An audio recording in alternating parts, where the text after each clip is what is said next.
भोपाल के परखेड़ी कला में जैविक खेती पद्धति और मूल्य संवर्धन पर कार्यशाला आयोजित की गई है। सीएम डॉक्टर मोहन यादव कार्यशाला में शामिल हुए। इस दौरान सीएम ने कहा कि जैविक खेती किसानों की समृद्धि और आत्मनिर्भरता का नवा आधार है। जैविक खेती केवल उत्पादन की एक विधि नहीं, बल्कि मिट्टी की उर्वरता, जल संसाधनों की शुद्धता और मानव स्वास्थ्य की रक्षा का एक सशक्त माध्यम है। प्रदेश सरकार भी जैविक खेती को प्रोत्साहित करने के लिए हर संभव प्रयास कर रही है।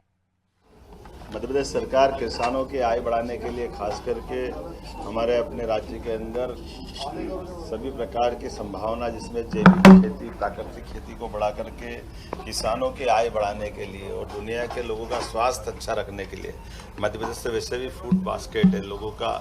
खासकर कृषि में जो मध्य प्रदेश का अपना योगदान है वो किसी भी राज्य से सबसे ज़्यादा है। ऐसे में हमारी खेती में कम से कम रसायन का उपयोग हो, जैविक को प्रोत्साहन देकर के निर्यात में हम बड़ी भूमिका अदा कर सकते हैं। अब तो जैविक कॉटन की बहुत ज़बरदस्त मांग है।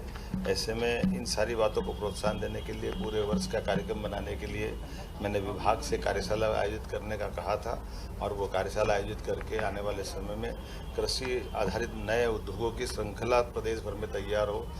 जैविक खेती, प्राकृतिक खेती को प्रोत्साहन देने के लिए जैसे पिछली बार 30,000 हेक्टेयर का इसमें टारगेट था, अब की बार हमने कहा कि 1 लाख तक बढ़ाइए और 5 साल में इसको 5 गुना करना है। कुल मिला करके हम अपने उद्देश्य की प्राप्ति करें।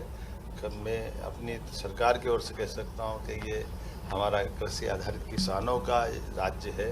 किसान, महिला, गरीब, युवा सभी को एक तरह से खेती के आधार से ही सबकी प्रगति संभव है। तो इनकी उन्नति जितनी अच्छी हो सकती, जो हो सकता वो सरकार सब करना चाहेगी।